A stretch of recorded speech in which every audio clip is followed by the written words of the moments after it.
दोस्तों, आज की कहानी का शीर्षक है भूतिया से प्यार। तो आइए जानते हैं दोस्तों इस कहानी के माध्यम से आखिर क्या है इस भूतनी के प्यार का राज।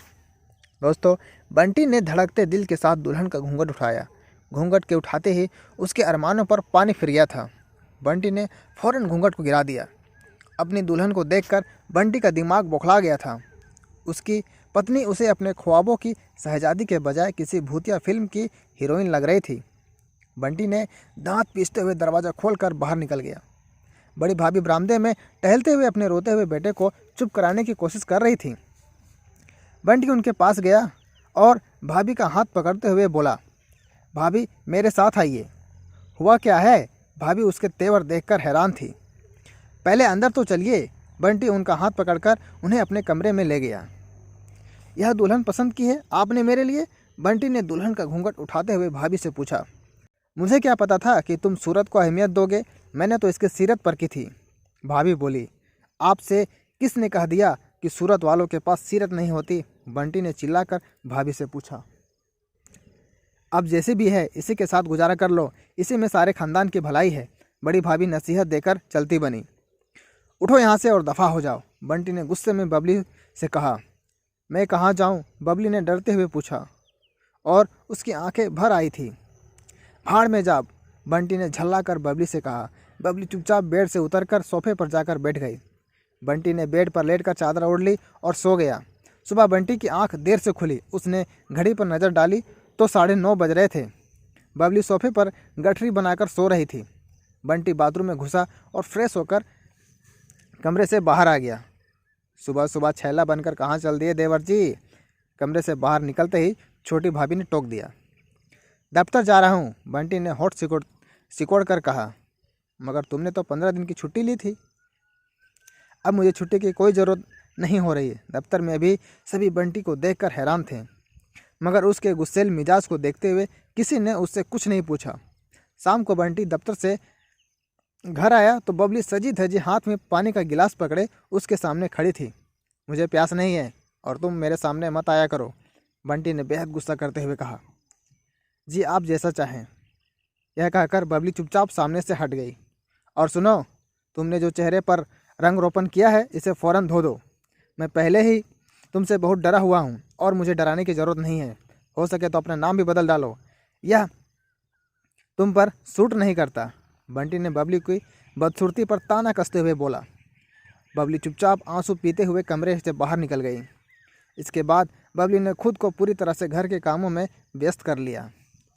वह यही कोशिश करती थी कि बंटी और उसका सामना कम से कम हो। इसके बाद तो दोनों भाभियों के मज़े हो गए थे। उन्हें मुफ्त की नौकरानी मिल गई थी। एक दिन बबली किचन में बैठी सब्जी काट रही थी। तभी बंटी ने किचन में दाखिल होकर कहा, ऐ सुनो। जी कहिए, बबली ने अपने पति को किचन में देखकर हैरान थी। मैं दूसरी शादी कर रहा हूँ, यह तलाकनामा है, इस पर साइन कर दो। बंटी ने हाथ में पकड़ा हुआ कागज़ उसकी तरफ बढ़ाते हुए कहा। क्या? बबली ने हैरत से देखा और सब्जी काटने वाली छुरी से अपना हाथ काट लिया। उसके हाथ से खून बहने लगा। यह देखकर बंटी का गुस्सा सर चढ़ गया।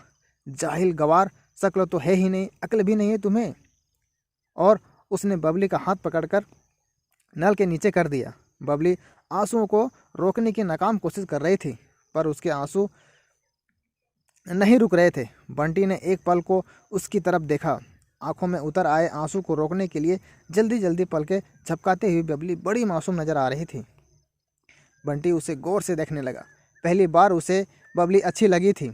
वह उसका हाथ छोड़कर अपने कमरे में चला गया। बेड पर लेटकर वह देर तक उसी के बारे में सोचता रहा।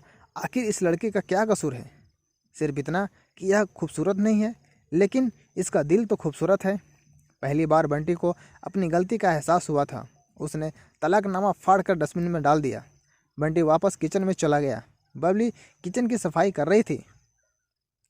अचानक, छोड़ो यह सब और आओ मेरे साथ, बंटी पहली बार बबली से बेहद प्यार से बोला। जी बस ज़रा सा काम है, आती हूँ। बबली उसके बदले मिजाज को देखकर हैरान थी। कोई ज़रूरत नहीं तुम्हें नौकरों की तरह सारा दिन काम करने की, बंटी किचन में दाखिल होती छोटी भाभी को देखकर बोला।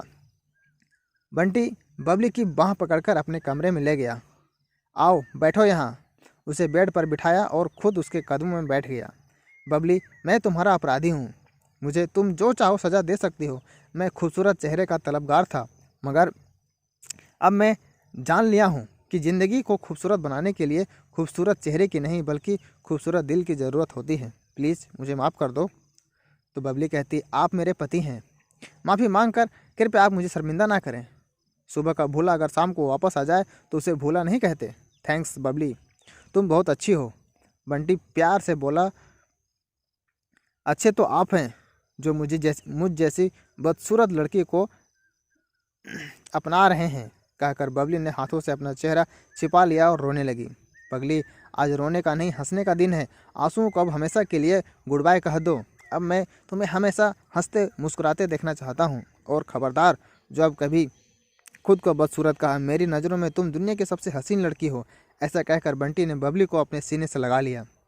बबली सोचने लगी, अंधेरी रात कितनी भी लंबी क्यों ना हो, मगर उसके बाद एक सुबह जरूर होती है।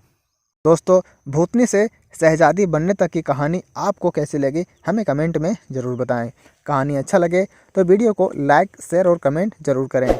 हमारे चैनल पर नए हों तो चैनल को ज़रूर से ज़रूर सब्सक्राइब करें। वीडियो देखने के लिए आपका बहुत बहुत धन्यवाद।